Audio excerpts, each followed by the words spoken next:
Imagine the most dazzling court in human history, Versailles. Under the absolute rule of Louis XIV, the Sun King, France was the epicenter of global luxury, fashion, and power. This was an era of powdered wigs, exquisite manners, and social etiquette so rigid it was treated as sacred law. The Hall of Mirrors reflected grand balls and golden banquets, a spectacle of perfection. But beneath this glittering facade, a disturbing reality pulsed in the shadows.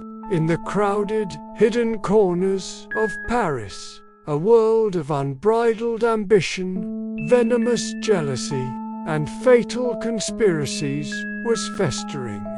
This is the story of the affair of the poisons, a scandal so vast and perverse it threatened to shatter the very foundations of Europe's most powerful monarchy. At the heart of this criminal network stood a woman whose cold gaze commanded both absolute respect and hidden terror. Catherine Monvoisin, better known as Lavoisin. What started as a simple career as a midwife and fortune teller in the city's slums soon spiraled into a black market empire, operating under the dim flicker of candlelight. Lavoisin discovered a chilling truth. The aristocrats of Versailles didn't just want to know their future.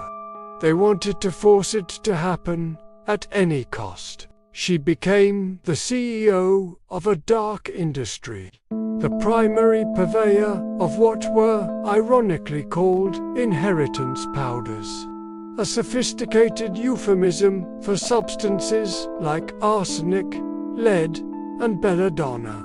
These concoctions were designed to act slowly, mimicking the symptoms of common fevers or stomach ailments.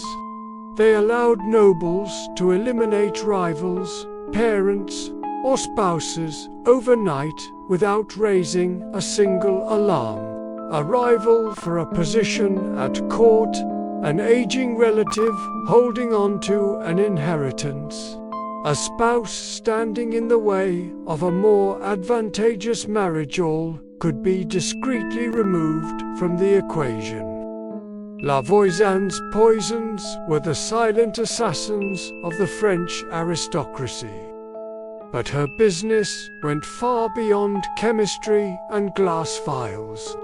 She offered something the science of the time could not explain: the forbidden arts. In the hidden basements of her home on the Rue Beauregard, she organized secret gatherings, collaborating with a network of fallen mages and renegade priests. The accounts from that time describe rituals performed behind thick stone walls, where ethics were completely discarded in the pursuit of power. High-ranking ladies of the court, desperate to retain their fading beauty or regain the king's wavering favor, sought her out for methods that defied all logic and morality. They weren't just buying potions, they were buying influence in a court where being ignored by the king was a fate worse than death. To lose the Sun King's gaze was to be cast into social darkness, a non-person stripped of status and privilege. For these desperate courtiers, Lavoisin's dark rituals were a gamble worth taking. The whole rotten affair might have stayed buried forever if not for the work of one man, Gabriel Nicolas de la Reynie, the first chief of police in the history of Paris. De la Reynie was methodical, shrewd, and utterly unimpressed by noble titles.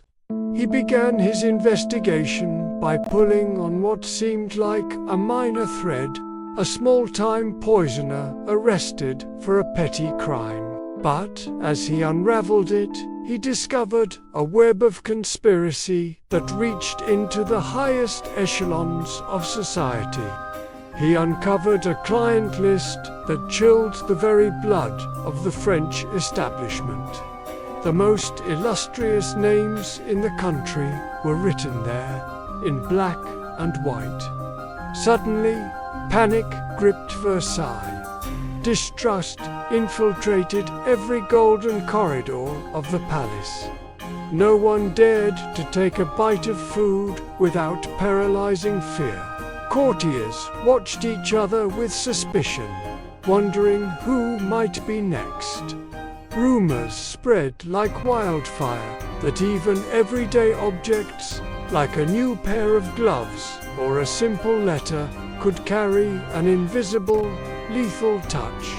The very air of the court, once filled with perfume and music, now seemed thick with paranoia. Every sudden illness, every unexpected death, was now viewed through the lens of murder. The glittering dream of Versailles was rapidly turning into a waking nightmare.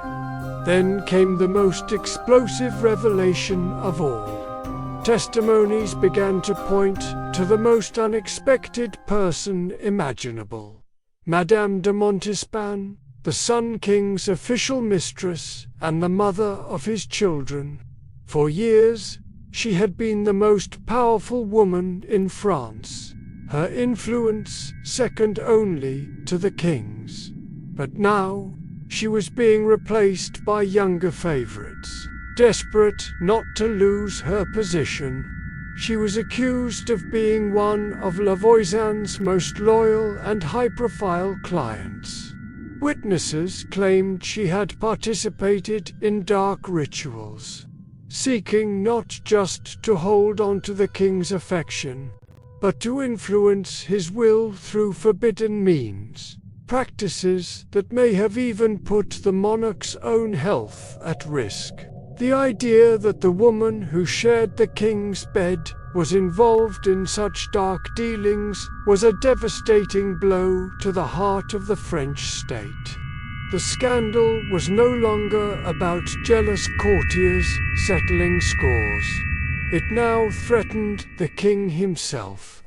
The Sun King, the embodiment of divine right and absolute power, found himself facing an impossible dilemma. If he allowed the full truth to be aired in public, the entire world would know that his court, his inner circle, his own mistress, were shrouded in depravity and murder. It would tarnish the image of his glorious reign forever, and undermine the very sorting honor of the crown. Louis XIV chose the path of silence and absolute power, while the main ringleaders, including La Voisin herself, faced the ultimate consequences of 17th-century justice. The king personally intervened to control the narrative. He ordered the burning of documents and transcripts that mentioned his most high-ranking associates. He sealed the most damning records in secret archives, ensuring that the most scandalous details would remain hidden from the public for centuries. It was a royal cover-up on a grand scale. Madame de Montespan was never formally charged, but she was slowly and quietly cast out of the court. She lived the rest of her days in the shadow of suspicion, eventually fading into oblivion, a ghost haunting the golden cage she had once ruled. The affair of the poisons ripped the mask off the age of splendor. It revealed that behind the diamonds and the velvet, the hunger for power can push even the most privileged individuals to lose their humanity. Today, Versailles shines as a magnificent museum, its opulent halls drawing millions of visitors. But its walls still hold the echoes of those lethal whispers and the scent of the powders that nearly brought down the king. This case proves that official history is often just the story the victors want us to hear. But if you look closely, in the margins and between the lines, the real, more haunting stories are waiting to be found. If you are fascinated by these stories where history breaks down to show its darkest side, stay close. We are only just beginning to dust off the files that time tried to bury. Thank you for joining me on this journey into the shadows.